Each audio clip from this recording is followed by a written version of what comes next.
ٹھیک ہے. اور صرف فتحہ اور دمہ کا فرق تھا. اگر دمہ لگ گیا ہے تو اس کے اوپر وہ کیا ہے؟ وضو کرنا.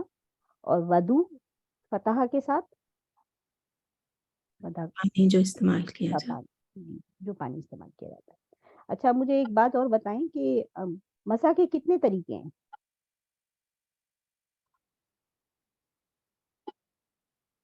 مسح کے آپ لوگوں نے کتنے طریقے سیکھے؟ 3 طریقے. کوئی ایکسپلین کرے گا آ کے؟ کوئی بھی ایک مائک کے اوپر، مائک پہ آ سکتے ہیں. جی ریحانہ آپ کا مائک کھلا ہوا ہے. ریحانہ، ماریا، ماریا آپ آ جائیے، مائک آن کیجیے اپنا. ماریا آپ کا ہینڈ ریز ہے. جی السلام علیکم سسٹر، میں نے وہ کوشچن پوچھنے کے لیے ریز کیا تھا پہلے. اچھا جی تو کوشچن کا جواب مل گیا آپ کو؟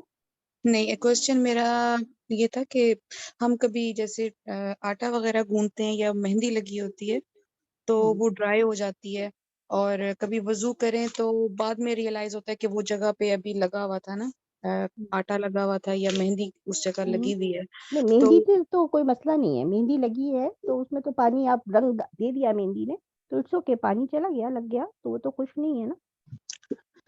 بعض اوقات اتنی ڈرائی ہوئی بھی ہوتی ہے تو اگر وہ ہو تو وہ پانی مطلب لگ جاتا ہے، اور آٹا بھی سیدھے سے اگر خشک ہوا ہوا ہے تو اس کے اوپر سے اگر پانی گزر جائے تو وہ وضو ہو جائے گا یا دوبارہ سے وضو کرنا پڑے گا؟ کیونکہ وہ اتنی آپ جگہ اپنا جو خشک رہ جاتی کوشچن ہے وہ دوبارہ سے مجھے سمجھائیں کہ مہندی کا مطلب ریئل مہندی ابھی بھی لگی ہوئی ہے، دھوئی نہیں آپ نے، یا وہ کلر آ جی گیا جی. ہے؟ نہیں کلر سے پہلے ابھی لگی ہوئی ہے مہندی، اچھا. تو وہ ڈرائی ہو گئی ہے. سم ٹائم ایسا ہوتا ہے نا کہ مہندی ڈرائی ہو جاتی ہے، وہ بہت زیادہ چپک جاتی ہے آپ کے ہاتھ کے ساتھ اچھا بہت. اچھا صحیح ہے. تو ابھی جی اس کے لیے ہمارے پاس یہی ہے کہ وضو کے اعضاء میں سے کوئی بھی حصہ جو ہے وہ خشک نہیں ہونا چاہیے. ٹھیک ہے، تو دوبارہ وضو کرنا ہوگا آپ نے، کیونکہ پانی اس جگہ نہیں پہنچا ہے. وضو نہیں ہوگا کہ جو جگہ ہیں آپ کی خشک رہ گئی. ٹھیک ہے.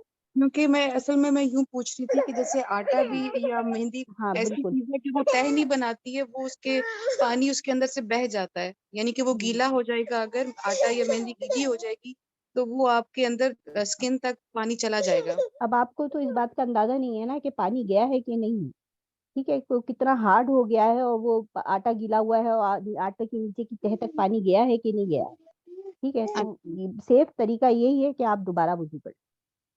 تو اچھا، میں مسح کے طریقے پہ بات کر رہی تھی کہ ہمارے پاس مسح کے کتنے طریقے ہیں. تو نمبر 1 آگے سے پیچھے اور پیچھے سے آگے لے کے جانا. نمبر 1 طریقہ. ہاتھوں کو جب ہم مسح کریں گے تو سر کے آگے کے حصے سے پیچھے اور پھر پیچھے سے واپس لے آئیں گے آگے. تو یہ ہو گیا پہلا طریقہ. اور دوسرا طریقہ کیا ہے کہ سر کے اگلے سے پیچھے تک، بس پیچھے سے پھر آگے نہیں لے کے آنا. تو یہ بھی ہمارے دین کی خوبصورتی ہے کہ بہت سے لوگ کانشیس ہوتے ہیں کہ ہمارے بال خراب ہو جائیں گے یا جو بھی نا، تو وہ پھر پیچھے سے آگے لے جانے کی پھر ان کے اندر رخصت ہے. ٹھیک ہے، وہ آگے سر کے اگلے سے پیچھے تک ہی لے کے جائیں گے، اس کے بعد اپنا کانوں وغیرہ کی طرف، مسا وغیرہ کی طرف چلے جائیں گے. ٹھیک ہے، یہ ہو گیا دوسرا طریقہ. اچھا، تیسرا طریقہ کیا بتایا استاذہ نے کہ پیچھے سے آگے اور آگے سے پیچھے، اس کا الٹ جو ہم نے پہلا نمبر 1 کیا تھا نا، اب اس کا اپوزٹ ہے کہ پیچھے سے آگے اور آگے سے پیچھے مسا کریں. تو بہت سے لوگوں کے اسکارف اتنے زیادہ ٹائٹ ہوتے ہیں کہ وہ آگے کی طرف سے نہیں لے کے جا سکتے. تو اب ان کے لیے بھی سہولت موجود ہے کہ وہ کیا کریں، وہ پیچھے سے بیک سے جو کھلا ہوا ہے پیچھے، وہاں سے اپنا شروع کریں اور اپنے ہاتھ پھنسا کے آگے تک لے آئے اور پھر آگے سے پھر پیچھے لے جائیں. تو الحمدللہ ہر طرح سے سہولت ہمارے دین نے دی ہے کہ اب تو کوئی عذر ہی نہیں باقی ہے کہ مسا نہیں کر سکی میں یا کچھ بھی نا. ٹھیک ہے،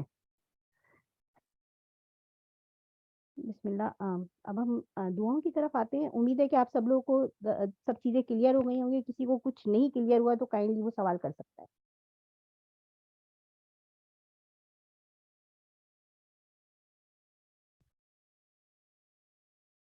آگے چلیں انشاءاللہ ہم دعاؤں کی طرف آتے ہیں.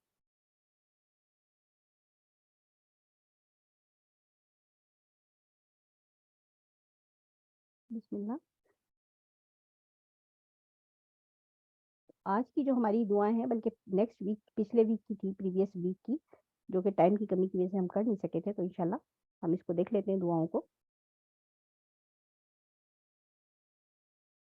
نمبر 1 مسجد میں داخل ہونے کی دعا. امید ہے کہ آپ سب لوگوں کو آگے یاد ہوگی یہ دعا اور آپ لوگ پڑھتے بھی ہوں گے.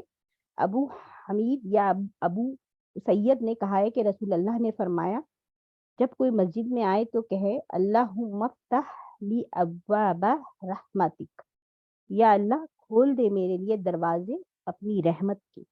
اور جب نکلے تو کہے اللہم انی اسألک من فضلک. امید ہے کہ آپ سب پڑھتے ہوں گے. یا اللہ میں مانگتا ہوں تیرا فضل یعنی رزق اور دنیا کی نعمتیں.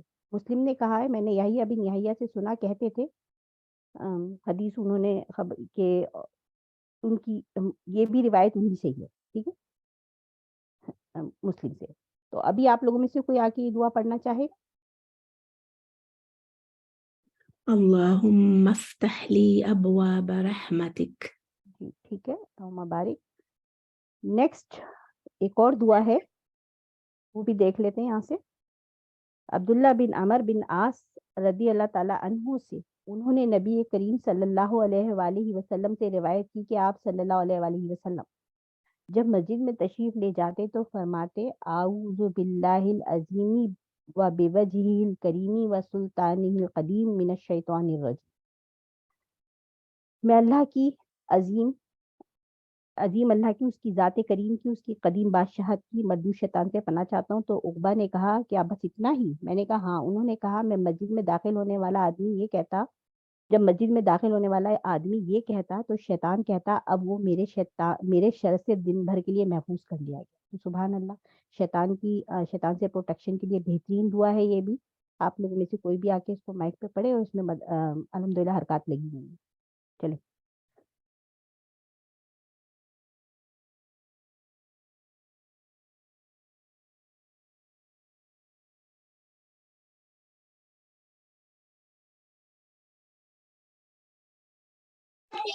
السلام علیکم ورحمۃ اللہ وبرکاتہ. وعلیکم السلام ورحمۃ اللہ وبرکاتہ. جی میں پڑھوں؟ جی پڑھیے. اعوذ باللہ العظیم وبوجہ الکریم وبوجہہ الکریم وسلطانہ القدیم من الشیطان الرجیم.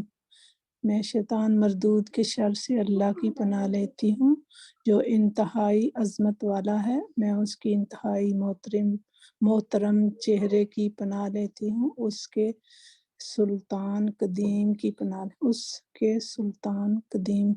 لیتی ہوں. سنن ابی داؤد. بارک اللہ. تو اس کا ایزی وے میں میمورائز کے لیے اگر کوئی دیکھنا چاہے تو اس کو 4 پارٹ میں ایزی وے میں میمورائز کر سکتے ہیں. ٹھیک ہے، مسجد سے نکلنے کی دعا بھی دیکھ لیتے ایک دفعہ. اللہم انی اسألک من فضلک. ٹھیک، ایزی دعا ہے. اچھا یہ آپشنل ہے، کوئی اگر یہ بھی دعا کرنا چاہے تو یہ بھی مسجد سے باہر نکلنے کی دعا ہے. ٹھیک ہے، تو اس کے لیے بھی ہمارے پاس ایک حدیث موجود ہے کہ ابو ہریرہ رضی اللہ تعالیٰ عنہ سے روایت ہے کہ رسول اللہ صلی اللہ علیہ وآلہ وسلم نے فرمایا جب کوئی شخص مسجد میں جائے تو نبی کریم صلی اللہ علیہ وآلہ وسلم پر سلام بھیجے اور کہے وہی دعا. پھر اس کے بعد جب مسجد سے نکلے تو نبی کریم صلی اللہ علیہ وسلم پہ سلام بھیجے اور کہے. تو یہ سنن ابن ماجہ کی حدیث ہے اور صحیح حسن. ٹھیک ہے، چلو یہ ہو گئی آپ لوگوں کی دعا. آگے بات کرتی ہوں. نمبر 14 ایک اور ہمارے پاس دعا ہے جو کہ شیطان کی پروٹیکشن سے ہے، جس کو ہم تعوذ کہیں گے. کہ تعوذ کی جو دعائیں ہیں وہ بھی ہم دیکھ لیتے ہیں ایک دفعہ. الحمدللہ ایزی دعائیں ہیں، آپ سب لوگوں کو یاد ہے. سیدنا ابو سعید خدری سے روایت ہے کہ نبی کریم صلی اللہ علیہ وسلم قرات ہوتا ہے یا قرات ہوتا ہے؟